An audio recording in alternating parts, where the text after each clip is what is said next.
The Maitlands have shared many meals in their 150 years on this farm near Clare, north of Adelaide. Okay.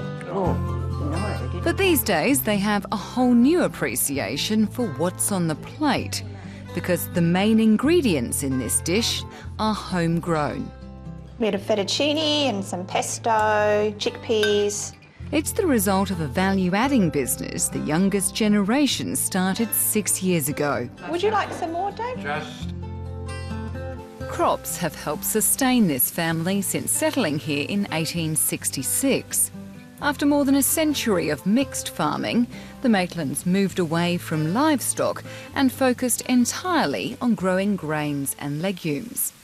It's good country and they've been successful, but they say now is the time to take it to the next level. Enter David and Margot's son, Jim. Inspired by some of the value-adding he'd studied at agricultural college, he came up with the idea to use some of the farm's durum wheat to make the family's own brand of pasta. His parents were initially sceptical. When he said, look, I think we should value add and make pasta, we did actually look at each other and do a little bit of eye-rolling, thinking, oh yeah, find a category that hasn't got, heaps of competition.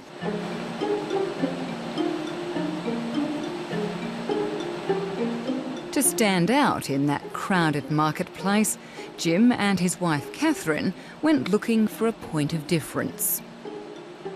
They turned to something old to create something new, recruiting a traditional stone miller to grind their grain into flour. A technique they say retains the structure and much of the goodness of the grain.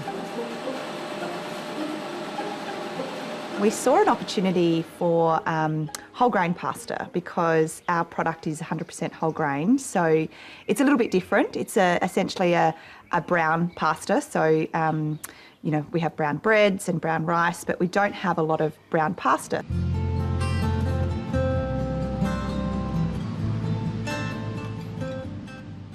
The family decided to build on its slow-growing but loyal customer base by expanding into other products.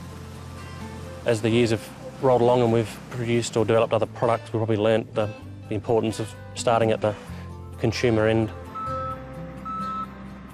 Despite the truckloads of faba beans, broad beans and chickpeas coming off his and other farms, hardly any wind up as savoury snacks in Australian shops. It was a pretty clever idea. Yeah. Here's something just begging for an Australian, a South Australian, a Clare Valley regional sort of story and provenance. Here we go, sweetheart. These are lemon and thyme and they're beans.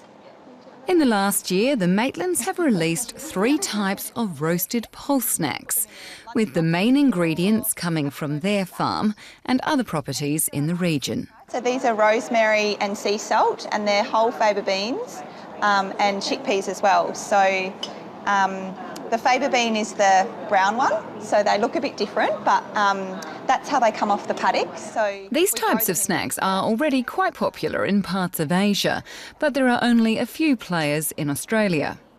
And getting in nice and early is paying off for the Maitlands, with the pulses already making up more than 40% of their sales.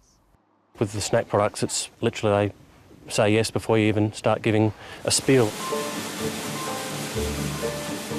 While the sales pitch takes less effort than with whole grain pasta, getting the legumes to that point requires a lot of attention to detail.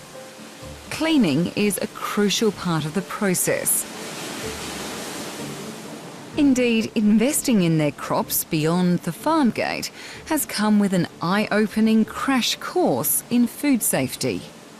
We're not just growing grain, we're actually food producers, and we've learnt about insects and weevils and all sorts of things that can contaminate food, rocks in chickpeas, all these things that we have to tick every single box before it ends up on the shelf. This focus on consumers may be a world away from the path previous generations trod, but it's a comfortable fit for the latest managers of this property, with Katherine Maitland coming from a background in marketing. And she and her husband see plenty of potential for pulses beyond the snack packs. While chickpeas, for instance, are a raw commodity that the subcontinent have been eating for 8,000 years, you can do some amazing things with these pulse crops, whether it's making tofu or ice cream.